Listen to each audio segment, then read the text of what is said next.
자, 명태균에 이어서 지금 여권의 여러 가지 그 복잡한 상황을 만드는 논란의 인물이 이제 김대남 씨입니다. 이른바 이제 그 한동훈 대표에 대한 공격 사주 의혹인데, 지난달 이제 서울의 소리가 김건희 여사가 한동훈 후보 때문에 죽으려고 한다. 잘 기획해서 치면 여사가 좋아할 것이다. 이게 이제 공개한 육성 녹취가 큰 이제 파장을 일으켰습니다. 국민의힘이 당무감사위 차원의 조사에 착수했고, 근데 사실 탈당을 했는데 이게 과연 어떻게 진행될지는 잘 모르겠습니다.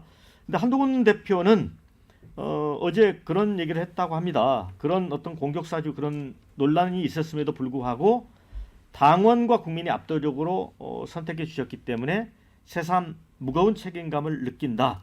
이런 얘기를 했고요. 그런데 이제 이 김대남 씨가 논란이 됐던 서울 보증보험 상임감사직에서 일단 물러났습니다. 그런데 또 어제 KBS하고 1시간 정도 인터뷰를 했습니다. 여기에서는 이 녹취록 까진 부분, 이게 사적 대화가 공작으로 비화된 거다. 또 이런 주장을 했습니다. 김 여사하고 아무 관련도 없다. 이명수 기자와 사적으로 대화한 것뿐이다. 그러면서 이명수 기자가 당시에 자기 쪽으로 와서 영웅이 되라. 그래서 자신을 탄핵의 영웅으로 만들겠다고 회유했다. 이런 주장을 또 KBS와 인터뷰에서 주장을 했습니다. 자, 이거는 또 진상이 뭡니까? 김두수 위원장님. 이 정치를 어떤 사람들이 해야 되는지, 그리고 또 정치의 참모, 뭐 예를 들면 대통령 비서실의 사람들은 어떤 사람을 뽑아야 되는지, 이런 것들 이제 우리 교훈을 주는 사건이라고 봅니다. 그러니까 정치라는 게 정말 여의도 건달들만 모여가지고 어느 날 뭐 이렇게 보니까 대충 살다가 뭐 자기 따르는 사람들이 잘 되면 그 뒤에 줄 서 들어가는 것처럼 보이지만 엄격하게 전문적 직업이고, 어떤 의미에서는 한국 사회에서 3D 업종일처럼 정말 일요일 없이 열심히 이제 살아가면서 일종의 조직적 훈련을 받아서 어떤 이야기를 해야 되고 어떤 이야기를 하면 안 되는지에 대한 것도 배우면서 조직과 뭔가 역할, 즉 국민에게 헌신하고 봉사하는 것의 희생을 통해서 어느 일정 시점이 되면 그것을 국민들의 사랑으로, 그걸 투표라는 어떤 선거라는 걸 통해 돌려받는, 이런 것이 이제 공직자인데, 그런 영역의 경험도 없는 사람들이 어느 날 그냥 뜻다방식으로 모여서 거기에 또 뭔가의 비선과 역할, 이런 걸로 해서 쑥 들어가면 이제 이런 일이 터지는 거거든요.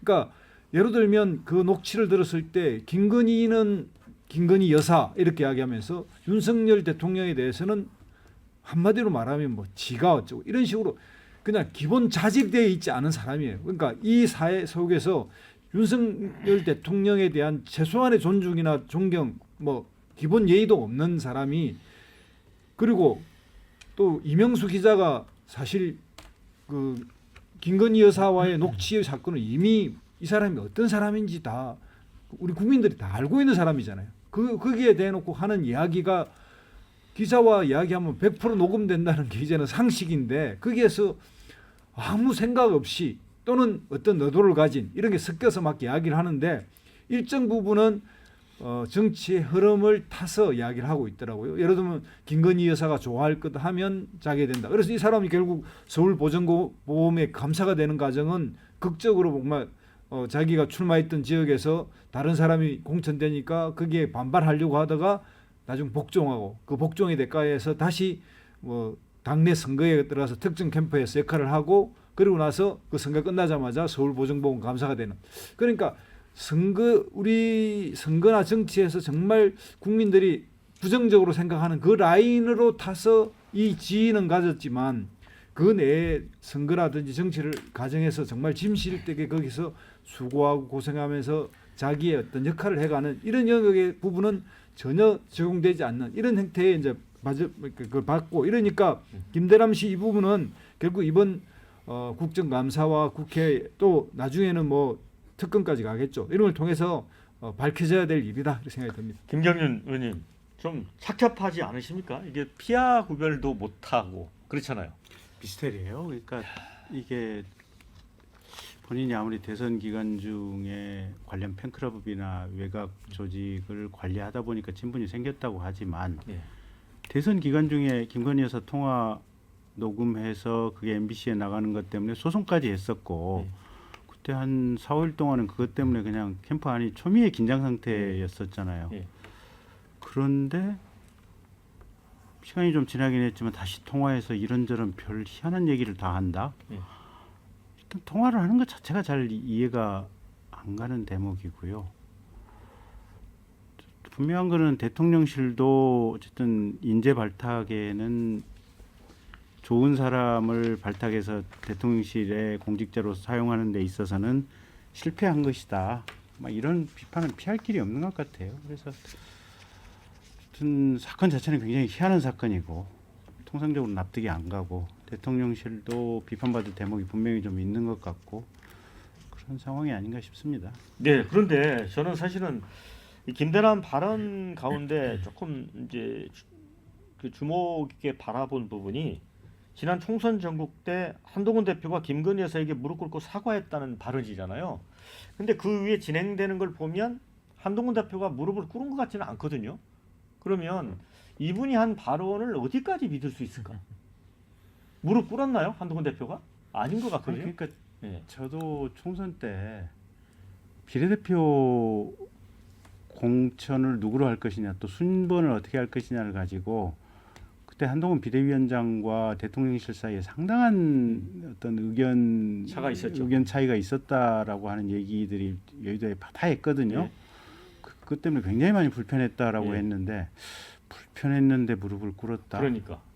조금 정치적인 맥락에는 지금 안 맞는 얘기들이 그러니까 이명숙 씨와 통화하는 자체도 맥락에 지금 안 맞고 그다음에 그다음에 이 말한 내용 자체도 우리가 알고 있는 객관적인 팩트를 기초로 한 흐름이나 지금 맥락에 안 맞는 얘기들이 나오고 있고 그래서 도대체 뭐가 진실인지 모르겠어요. 이 부분과 관련해서 혹시 언급할 수 있냐? 예. 그러니까 이게 지금 이 김대남 씨는 윤석열 정부의 인사 수준을 보여주는 단면인 것 같아요.